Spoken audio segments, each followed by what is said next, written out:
Welcome back to Southern Miss Today. I'm Trey Howard, and joining me in studio right now is Sean Clark, Assistant Director of Intramurals and Club Sports. Sean, thanks for joining us, man. Hey, good to be here. Thanks for having me. Now, this is the middle of the fall semester, and it's time for all the athletes that are not lettering in sports to kind of show up their skills. What kind of sports are we beginning with Intramurals? Well, we just finished up wrapping up a very successful homecoming week where we had several tournaments throughout the day, throughout the days of homecoming week, and we had a lot of student participation there. First of all, I'd like to thank those students for coming out and giving Intramurals a chance and trying out some of the activities that we had to offer. We had everything from a Mario Kart tournament all the way to a preseason flag football tournament. And did some cornhole doubles and singles there as well, and a few other activities. Battleship was a big one too, where we got into the pool with the canoes. So, we pride ourselves at Intramurals of offering a lot of different activities that anybody can participate in, and some of those that are currently going on right now. We just ended our registrations last week for flag football, dodgeball, cornhole doubles league, cornhole single league, and we have a racquetball league that we're doing as well. So very, very busy with what we're starting and trying to wrap up right before Thanksgiving break. We also have some registrations that are currently open for our 3-on-3 basketball tournament, which will take place. Those registrations will end on November 2nd, and the tournament will take place on the 3rd. And the winner of that tournament, the two teams that will go to the championship, will get to play their championship game during halftime of the men's season opener versus Millsaps there on the 5th. I believe that's when that game is, though, right there on the 5th. The registrations are open for that, and throughout the tournament we'll be challenging our basketball players, their students there in the Payne Center, to come out and test their basketball skills with some different kind of obstacles and things that we'll put students through, and plenty of opportunities to win some championship shirts and get out and stay active and to just have a good time on campus.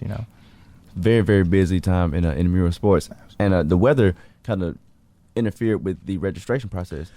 Right. We did wind up going on ahead and closing registrations last week, and but with weather the way that it is today and tomorrow, we're looking to probably going ahead and take some open registrations if students would like to register for those sports. If students are interested in possibly still playing flag football, you would need 7 players to play that. Dodgeball would be 6-on-6. Cornhole doubles, obviously 2. Cornhole singles 1. And racquetball, we offer doubles and singles there as well. If anybody's interested in playing those, the easiest way to get a team in is to either drop by the Payne Center to the main office and just ask for someone to talk to in Intramurals, or you could email us at intramurals@usm.edu. Pretty simple to remember right there. Most of our registrations, and you can find out more information from our website that we use for those registrations. It's called imleagues.com/USM. And you use your Southern Miss account to create an account. It's free to use.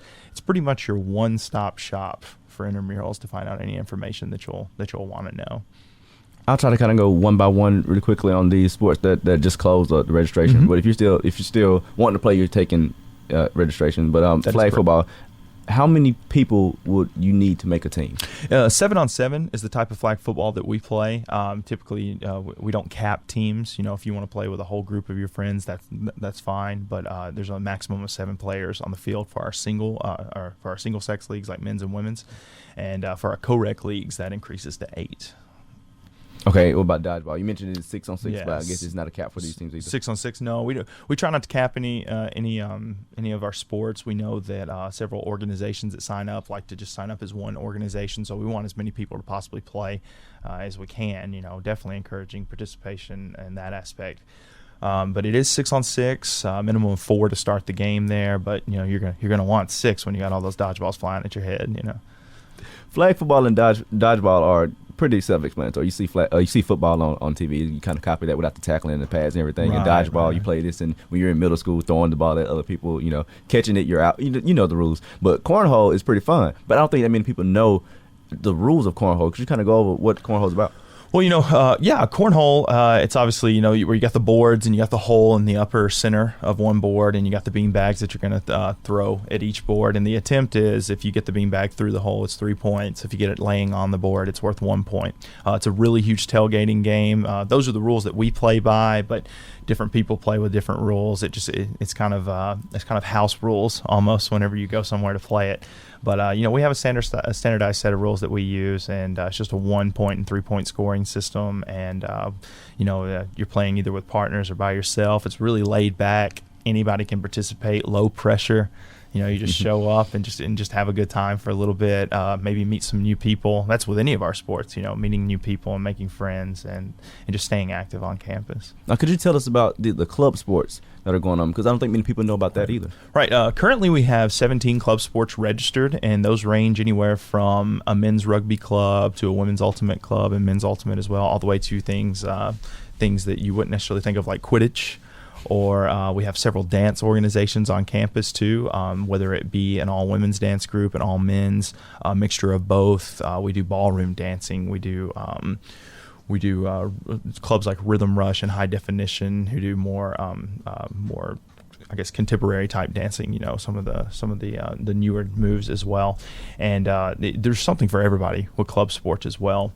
And we've had several groups approach us to even start new organizations. To do that, it's really easy. You need yourself and 9 other people, so 10 total, interested in starting the sport.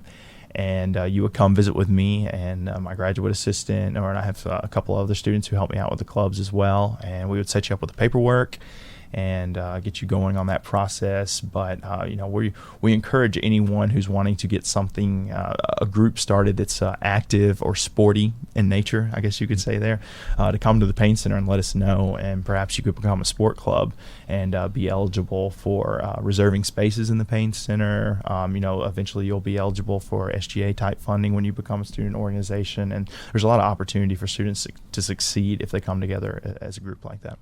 And for those, when you say Quidditch, it's like, Quidditch is the game that Harry Potter in the movie you see them play. Now, I want to know how the Quidditch works, because they're flying in the movie, but you obviously can't fly. Yeah. We don't have any broomsticks that allow us to fly out there. Mainly the sticks are PVC pipe, and I know they have to maintain those. They have to maintain, like those sticks between their legs right there, and it's very similar about passing the ball through the hoops that are on the field. The one surprise about Quidditch is I've had a lot of players come back and they're exhausted after tournaments. So you think it's something out of a movie. How hard could it be? It's probably pretty ridiculous. No way. These kids are in great condition. They practice 2 to 3 times a week. They just got back from this weekend at a tournament in North Carolina. Haven't had a chance to talk to them to see how successful they were. They were in New Orleans the weekend before and had great success in that tournament. But we have a highly recognized Quidditch team here at Southern Miss. I don't think that's something many students would know about, but it's a pretty intense sport. These kids do some conditioning. That's pretty neat. I had to catch me a Quidditch game. This is just a personal question. I want to know the next Mario Kart tournament, because I missed this one. When I was young, I took Mario Kart so seriously. Me and my family, we argue over the color controller, and then we had our specific character. I was always Mario. I just like want to know princess myself. I hated her because she always hit me with the red turtle.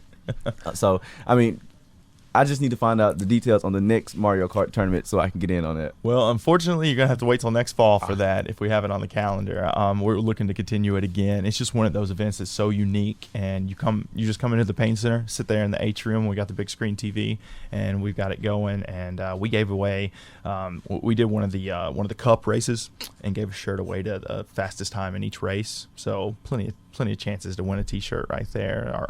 Our coveted trophy is our intramural shirt. So it was a fun little tournament that we had, very, very laid back atmosphere, but unfortunately you got to wait a little bit on that one. I don't want to sit here and talk 20 minutes about Mario Kart, but I just one more question. Is it just the races, or is it just like the battle? I think we did the Mushroom Cup there, that easy first one, that you could do. I think we set it at about 150 cc's, and it was you versus another person, and we just recorded the quickest times throughout that race. So if you got the Mario Speedway, say if you were the fastest time on that out of all the people who raced that night, you won the Mario Speedway champion shirt. Okay. I guess you could say.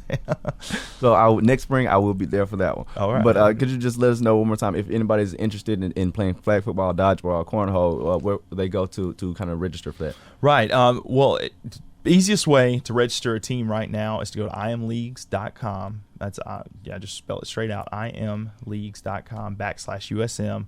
If you already have an account, you know what's up, you know what's going on there. If you need to create an account, just use your USM email and make sure you put your student ID and that information in there so it'll approve you. And then you can check out all of our registrations in that first page that pops up there.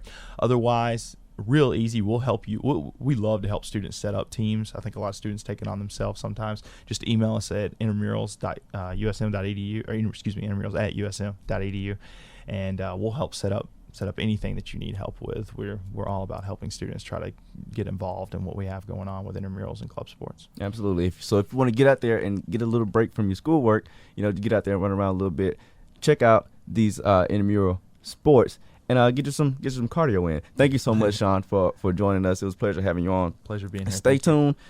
But first, listen to I Got Mine by Jimbo Mathis. You're listening to Southern Miss Today.